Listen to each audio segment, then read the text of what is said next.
guys, what's up and welcome to Young Titan World. Bet you didn't see that coming, did you? Well, hope you guys are doing great. Hope you guys are having a wonderful day. If not, well, we can't all be happy. Some of us must be in absolute torment for balance to be existing. It's kind of like the deal. When I'm not having a great day, I make a podcast. When I'm having a great day, I make a really good podcast. So you can guess what kind of day I'm having right now, and guess for yourself. FYI, I'm like the inverse of everything that I say, or everything that I am. I basically am still trying to figure out what kind of character I have, because I clearly remember that some people have tried to make me feel like shit. And I always wanted an encore. So maybe I delight in the suffering. Or I just don't know it's suffering. Which is, a much more complex situation. But that's not why you're here. You're not here because of my mental health. You're here because of a review, aren't you, you little good person. I don't know why I was going to say cunt, but I'm not going to say it because I'm a great guy. Anyways, what we're going after today is the Pope's Exorcist. That is going to be the topic of our Raw review today. And you might be wondering, come on, Sam, I thought you already did a movie. Why are you doing the movie again? Well, because I fucking can, mate. Because we're fucking can. I stole that from, what they call it? Something, the one that has the guy who is so sulky and, dead inside kind of face going. Peaky Blinders. Yes, lost the word there. Anyways, yes, I did watch the Pope's Exorcist, and I have to say, I was laughing at some points in it. The parts where they're trying to freak you out, so they break the person's bones and let them, move around in an unnatural order, like they twist their legs and twist their arms and and you get those sound effects that go and their head goes upside down. It's all scary and shit, and you want to oh my god, it's so scary. And it's like, no, it's not scary anymore. I mean, so many scary movies have pulled that off. Now it seems like a rite of passage. So every time that I see that, it makes me want to chuckle. It wants me to go that's really, really funny, but it's not very scary, is it? Yeah, I mean, the Pope's Exorcist was crazy. I mean, I don't know if they were trying to make a scary movie or just another fun movie, because for scary, it did not have points for that. I'm gonna be honest, okay? I don't know. Maybe it's because of the kind of language they used. Because the fuck you and I'm gonna fuck your mom, come fuck me, and all the times that they were using fuck was a little bit too much and a little bit overselling the cuss words part. So it's not like I was sold for it the moment it came along. So for the first part, when we started watching it, I realized that, okay, what are they going to learn from the previous kinds of scary movies? Because we all know that when it starts with exorcism, they always want to try and be different, so they'll start off with the part where they go to exorcise a demon, and the demon is not actually a demon, but is a person with mental issues, It's basically like that, and they're able to decipher whether the person is playing games or is actually possessed. We've seen that in Van Helsing, and I think they didn't know that other people had also watched Van Helsing, so they decided to package the same kind of products in a different kind of color and put it out there for the masses. But I saw what you did, mate. I saw what you did. Saw it right there. It was not very funny. Well, I didn't know what to expect. Because the moment we started it and we were watching, he brought out that pendant or whatever, and then he was showing it to the supposed possessed guy, and he was looking at it. I was like, Is it that the demon looks at it too, or the demon can't take its eyes off it? That's how you're able to determine that it's possessed. But then we saw the boy look at it. You know, the boy that got possessed because, you know, he went through a traumatic experience when he saw his father get impaled by a stick through his skull. Yeah, that was absolutely traumatizing, and no kid has to suffer that kind of pain. But he did, and he got possessed, and it was very cool when I got to see what the pendant was really for. Because when he was looking at it, there were two sets of eyes. And that fucking freaked me out. It was exciting to watch. It wasn't scary. It was exciting. I just really like it. I honestly loved the movie. I just don't think it's a movie that's supposed to be scary. It's not exactly the one that got me shaking in my boots and got me scared of the dark or some shit like that. It's just like, it was pretty normal. You know, it was pretty normal. The kind of fun and drama that I got from that was pretty basic. I enjoyed it nonetheless. And I also think it was kind of confusing because at one point in time, I was thinking that the demon or whatever that thing was, he was gonna fuck somebody because he liked saying the word fuck. And I was just thinking to myself, how on earth are you gonna fuck anyone when you're in a child's body? You know, it's like, you're not gonna be able to do that when you're a child. You got a tiny wiener, and there's no way that thing the size of a pinky is going to be able to do any of the things that you just said. So, are you planning to possess someone else or something? I also don't understand the physics of demons, though. I just feel like if everyone wants to make a demon movie, just try as much as possible to get enough blood, and a lot of biology things just go out the window. They don't work anymore. Well, I mean, we are dealing with the paranormal and supernatural, so you're not supposed to expect anything like that. In fact, you're supposed to expect the opposite. And with every part of that movie that came out, it just had me like, oh, that's so fun. Not scary, just fun.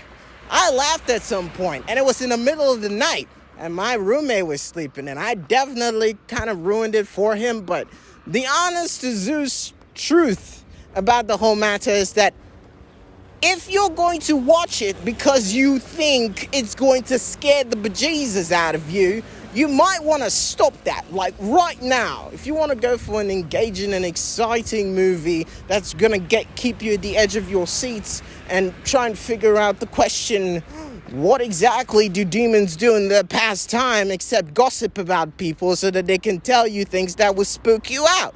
Because if there is another dimension upon all the things that you can achieve, why is gossip a part of the demon's world? Because it seems to me like when they were starting to talk, it just made me think about what? Infinite cosmic powers at your disposal, and you are going around whispering into other demons' ears what you heard the day before? Have you no fucking shame? Or just... you know, it just didn't make any sense to me, man. Like, your powers gotta be trippy. But I did learn a lot about demon nomenclature, or just demon hierarchies. And Gehenna. Gehenna is apparently a place in hell now. And I know that because I like knowing about demons and stuff. I think so. I think it's fascinating. You know, like there's an entire hierarchy of things that we have never seen before, but it's so detailed. We got Asmodeus, the king of hell. You know, when you're in Christianity, the only thing they tell you is that devil, bad guy. That's it. I mean, I'm sure there's a more intricate detail in there, but that's as much as you get when you're dealing with like Bible study or Sunday school with kids in church. They never tell you that, you know, there's a king of hell, but it's not Lucifer. You know, the guy that got kicked out of heaven, he's got a lot of compatriots and devotees that would kill in a beat of a second. What am I saying? I'm just saying he has a lot of loyal followers, and so he's not running things by himself. You say he's got confidants. He's got niggas that he vibes with. He's got his own posse. So yeah, I really enjoyed knowing more about demons because honestly, that's the only piece of knowledge about demons I know. So yeah, thanks for the update. Anyways, I really did enjoy it though.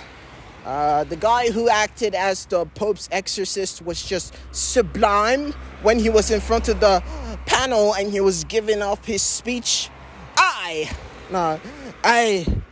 was ordained by the bishop. You want to talk to me about Papa the Pope? You have to talk to... Okay, fine. That was just racist. Okay, no, that's not what he said. But he said he was very passionate about what he said.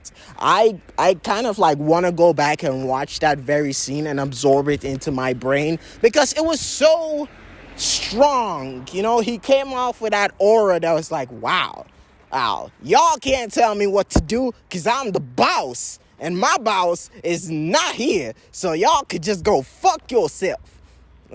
At least that's what it does.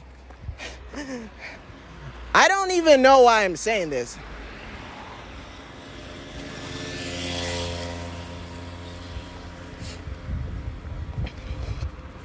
Well, apparently, some of them are really thrilled.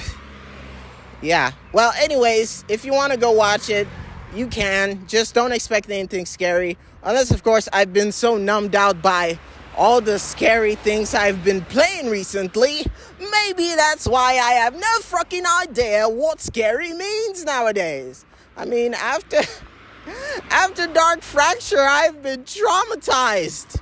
No, I've been numbed to the core, okay? Because that shit had me working through crazy stuff, man. Like, and from what I hear, that's just the tip of the freaking iceberg, my guy. That Dark Fracture prologue was not the scariest among it all. It was just the surface. Imagine all that I went through was just a walk in a park. And it was not nearly as crazy as the real deal. And I'm now rethinking my life's choices of exploring this great and strange new world of scary. Scary? I don't want to do this anymore. If I have to, I mean, like, I downloaded, what they call it? The one with the cameras. Closed footage. Or something like that.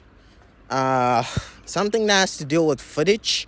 Yeah, I mean, I downloaded that one and I tried playing it. And I mean, I was just walking through empty rooms. Nothing scary. But you see, the thing is, it's got you thinking.